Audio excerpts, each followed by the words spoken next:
So I've always struggled with dieting. I always start a diet and then can't keep the diet. And the most I've ever lost on any prior diet has been like 10 pounds.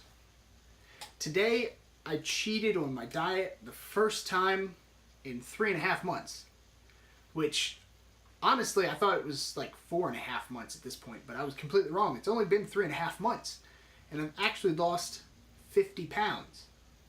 So I started January 14th at 318 pounds. And right now, I'm 268 pounds on May 3rd. Initially, I was only going to cut back on sugars. It was my New Year's resolution. But after doing a little bit of research, I realized carbohydrates transfer over to sugars, essentially, when you're metabolizing them. So I went a step further and I found keto. Now, the way keto works is you cut out the majority of carbs, you try to keep fibers, that way you don't feel hungry all the time, which I have a bad habit of cutting out fibers as well, and then I'm hungry. Since your body has nothing else, sugars wise, carbohydrates wise, to burn into sugars, which is what your body wants to normally metabolize, it'll just attack your fat. Now for me, I don't do any sort of strenuous exercise, although I do work outside and some of my work is pretty physical. And for me personally, when I'm working, I realize that I don't have time to eat lunch very often. So a lot of times I end up just eating breakfast and dinner. And I've found a lot of people who are on keto also do intermittent fasting, which is essentially only eating from certain times in the day and just leaving it at that. So inadvertently with my job, I end up doing that. And the people that do intermittent fasting tend to lose the most weight.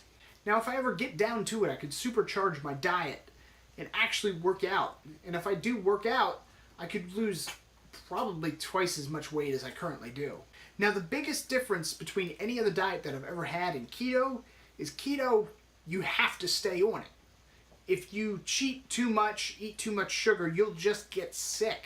You'll end up gaining a lot of the weight back. A lot of people, unfortunately, end up doing that, where they'll like lose 30 or 40 pounds and then go instantly back to a normal diet. And then they're like, oh, I got sick, or there was a buddy of mine whose father ended up having to go to the hospital because he went, instead of gradually going away from the diet, he went immediately back to like a couple hundred carbs a day. And that completely messed him up. He ended up, I think, having his stomach pumped, which is ridiculous. All you have to do is not do that. Now, at first, when I started the diet, I ate a lot of bacon, a lot of greasy stuff, which for the most part is perfectly fine on the diet. But now that I've gone into it a little bit more, the biggest thing that I absolutely love on the diet is sugar-free deviled eggs. It's like the biggest staple that I have out of everything. So, and as it turns out, it's one of the few things that I can actually eat in the morning. I used to have problems digesting things, but deviled eggs I don't have any problems with. Now, I do make them sweet, so it's not like it's completely sugar-free. There's 2 sugars that you can use on keto. You can use other artificial sweeteners, but it's not recommended. The main sweetener that I use is stevia, and a secondary sweetener is called erythritol. I can never say that right. I'm probably saying it wrong. I do still have a bad tendency to drink a lot of diet sodas and diet green teas and stuff like that, and that has sucralose, and I could never pronounce that one right either, which that's in almost every diet drink on the market. Rarely do you ever find a drink that actually has stevia or erythritol or anything like that. So like I was saying, I generally start my day out with deviled eggs. Sometimes if I wake up, I'll have some bacon. For lunches, generally it's tuna fish made with mayonnaise, mustard, and a couple spices. And I usually eat it with either pork rinds, or there's these little chips that aren't chips, they're just made out of cheese. and I think they're called Wisps or something like that. But they sell them in like the salad aisle in grocery stores. By themselves, those little chips are not the greatest tasting things in the world, but with tuna fish and all that stuff, it's actually really decent. My biggest weakness on this diet is now that I found the erythritol, I tend to make cheesecake a lot. And unfortunately, I've made some really, really good cheesecake. But anytime I make that, it slows my diet down. And I gotta definitely stop that because that's just way too much.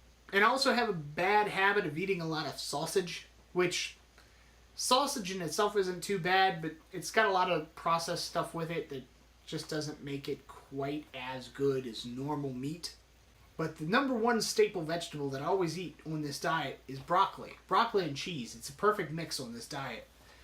It has a lot of fiber, not too many carbs. I mean, it has a good amount of carbs, just not an extreme amount of carbs. And with the cheese, and if you put butter on it, oh man, it's insane. And one weird thing with this diet, I still can't quite understand. They want you to eat more fatty foods. Like, you want to eat a lot of butter, you want to eat a lot of fats, you want to eat a lot of cheeses. The cheeses, for the most part, I can get. Because not only do I eat tuna on lunches, I also pack mozzarella sticks, which actually works out pretty good. But going back to how I cheated on my diet, I was thinking to myself, maybe I should take a break for a little bit. I mean, I've been on it for almost 4 months now. I've lost 50 pounds. I can actually see the results. I used to have to wear 2XL shirts. Now I'm down to XL shirts. It's wonderful. But I was thinking, taking a break of the diet, and while I was driving home today, I was thinking to myself, why? There doesn't really seem to be a good point. That's another thing that got me about keto. Once you've been on it for a little bit, you really don't want to get off so much. I mean, it would be nice eventually to eat sweets again.